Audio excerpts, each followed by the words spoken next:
It's 84 million acres of the world's most stunning property, and every inch belongs to you. Amazing geysers, majestic herds of bison, elk, and other wildlife, and the biggest trees in the world. To me, that's what national parks mean. It's a symbol of democracy. Democracy when it works well, at its best. Oh man, I love being in a national park. I mean, seriously, this view, how good is that? So right now I'm in Olympic National Park right on Washington's Olympic Peninsula. Seriously, I can't believe it's taken me this long to make it over here. I used to live in the Pacific Northwest, so this was never too far from me, but this is actually my first time being here, and wow, it's incredible. Anyway, I'm here today. I'm glad I'm here. That's what matters, right?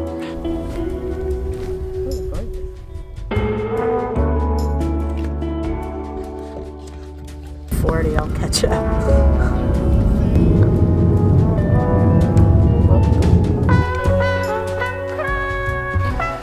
Okay, I don't really count the national parks I've been to, but off the top of my head, there's Glacier, Yosemite, Yellowstone, Joshua Tree, Hot Springs in Arkansas, that one was kind of a weird one, Sequoia, Zion, and that's just in the US. Elsewhere, I've gotten to see Wazoo, Kilimanjaro, Yangmingshan, Victoria Falls. I'm pretty privileged as far as this goes. It's easy to feel real romantic about being in a national park. People get together.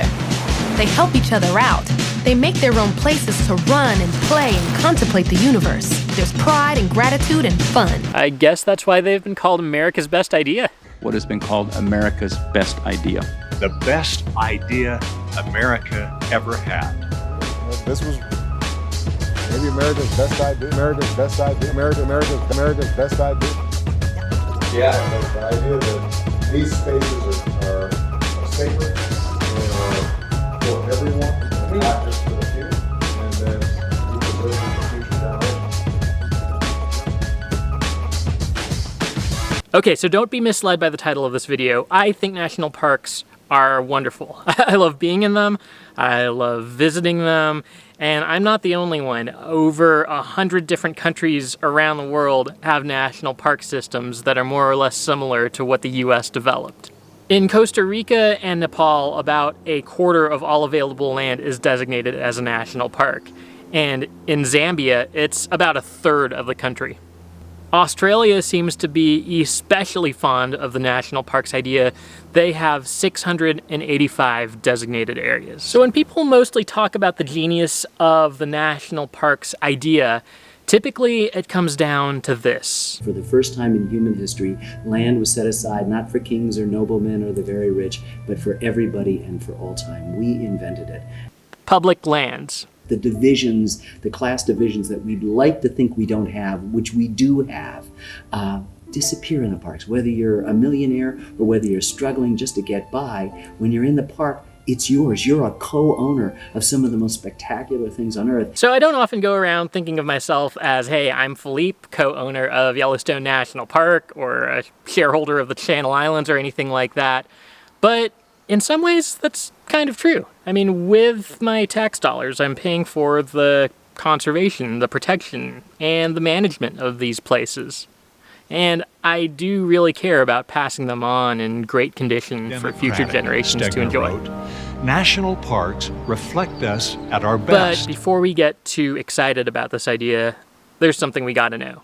As great as national parks are, they also have a bit of a troubling history. And I'm not telling you this to be a party pooper of your next camping trip or whatever, but I think it's important to look at and to acknowledge this history, these stories, because it includes some people whose experiences are very frequently excluded. In order to properly unpack that history, we have 3 questions we need to look at. Who is human? What is nature? And how should they interact? So in Yosemite National Park, you can follow one of the more obscure hiking trails around the meadow to this boulder, where you'll find a plaque commemorating a doctor named Lafayette Bunnell, one of the first white people to ever see this part of California. His reaction to seeing El Capitan and Yosemite for the first time should feel pretty relatable to anyone who's ever been there. A peculiar exalted sensation seemed to fill my whole being, and I found my eyes in tears.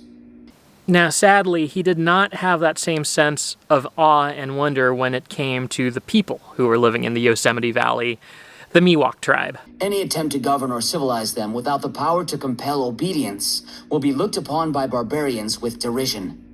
The savage is naturally vain, cruel, and arrogant. Ah, Benel, come on, I thought we were doing so well. You know, he didn't just think these cruel thoughts, sadly he acted on them. His militias would attack the Miwok people by burning their homes and their food supply. When the villagers started fleeing, which of course they would at this point, his battalion shot at them and killed around 24. The survivors were driven out of the Yosemite Valley and onto reservations. And this was not an isolated incident. Yellowstone was the first national park established, and the declaration was that it was dedicated and set apart as a public park or a pleasuring ground for the benefit and enjoyment of the people.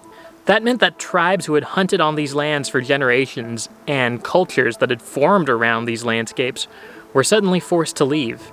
And all across the Great Plains, wars were being waged.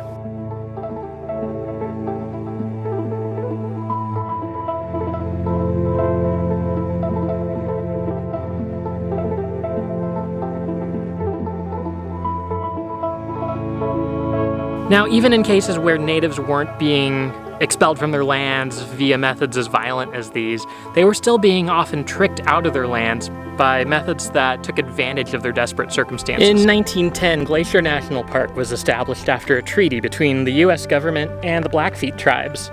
Over the course of a decade, diseases like smallpox took a toll on the Blackfeet populations, and the decline of buffalo due to white American sport hunters resulted in a food shortage. Winter of that year took around 600 lives. The Blackfeet gave up around 800,000 acres of land in exchange for $1.5 million over 10 years and permission to keep hunting and gathering rights to the land. 2 years later, a park ranger started arresting Blackfoot hunters and declared that there would be no longer any fishing or hunting permitted. 20 years after that, a district court upheld that ruling and the land ceased to be public after it became a national park. All of that seems to run counter to the idea we've been calling America's best. We celebrate America's public lands themselves and the rich cultural and historic connections of all people to these places. Now, this didn't just happen in those two parks, but all over the country.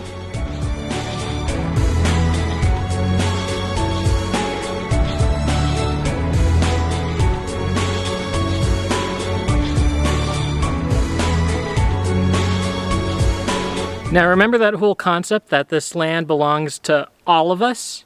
That works, unless you left certain people out of this all of us idea. Remember our original questions? Who is human? What is nature? How should they interact? Let's start with the first one. There are two big personalities at the heart of our mythologies around the national parks. There's John Muir, you know him from the bumper stickers and the Instagram quotes. And then there's Teddy Roosevelt, the larger-than-life president who seemed to spend more time riding a horse through the woods than he did in the Oval Office. He would go to Yellowstone or Yosemite with a guide, maybe with one Secret Service agent on horseback. He'd spend a month or two just wandering around in the middle of his presidency. Yeah. Unfortunately, these two figures did not have the best track record for how they thought of Native Americans. I mean, John Muir shared the racial attitudes of his time. He wasn't an Indian hater, but he certainly thought Indian peoples were inferior. When it came to Theodore Roosevelt, I'd say his sentiments were a lot worse.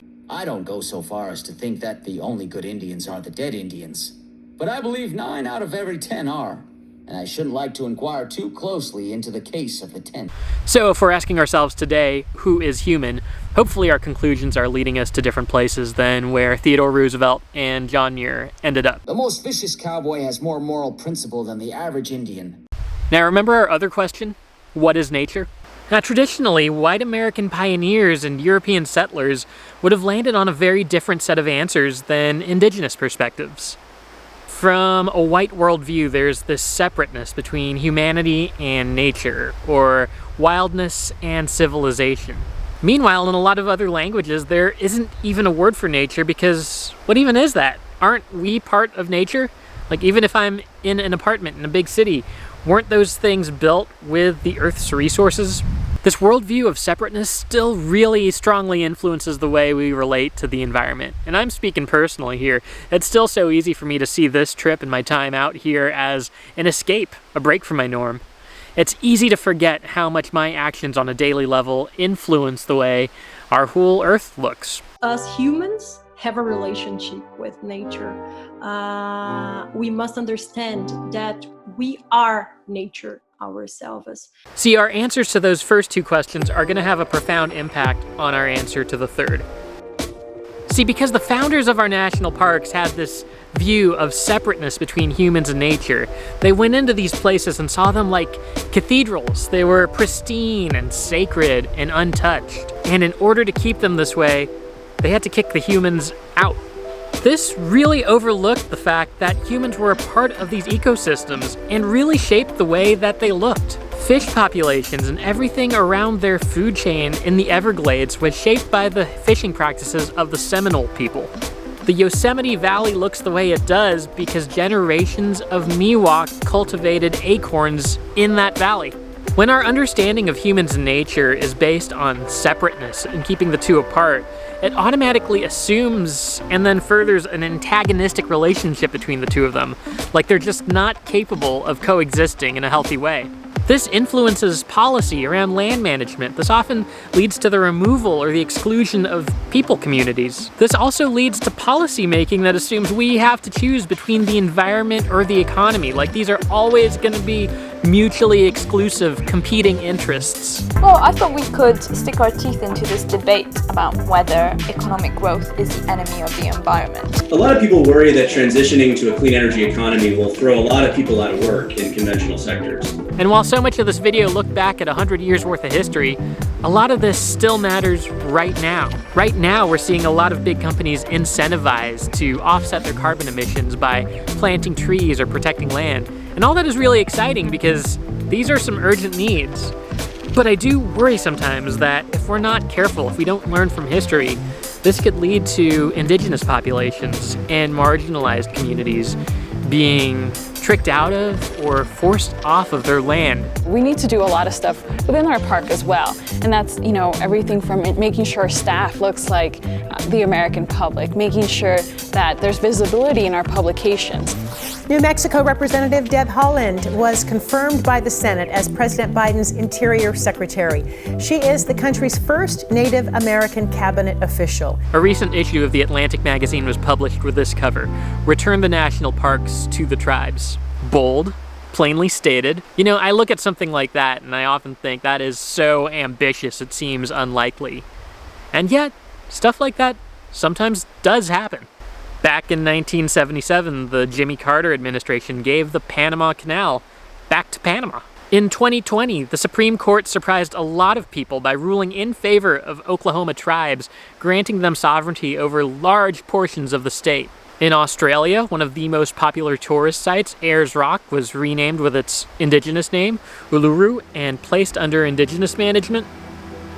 And in New Zealand, the Whanganui River was given back to the Maori. The public can still visit, but it's under Maori management. After all, one of the great parts about the national parks idea is that they're only ours for our lifetime. We give them to a future generation, one that can see a very different world than what we've lived in. Thank you so much for watching. Hey, if you like this content, particularly around the idea of giving the national parks back to the tribes, I recommend reading that Atlantic article that I mentioned earlier in the video. I'll link that in the notes. I also recommend checking an episode out of the podcast called The Experiment, titled The Problem with the National Parks. Or look up this guy, David Troyer. Check out anything he's up to. He's been the one doing a lot of the research that has led to all the attention this is getting lately. Stay tuned for more content from the world of nature, culture, and adventure, especially with my adventures around the Olympic Peninsula right now. There's some fantastic nature here. Like, subscribe, all the good stuff, and I'll see you around soon.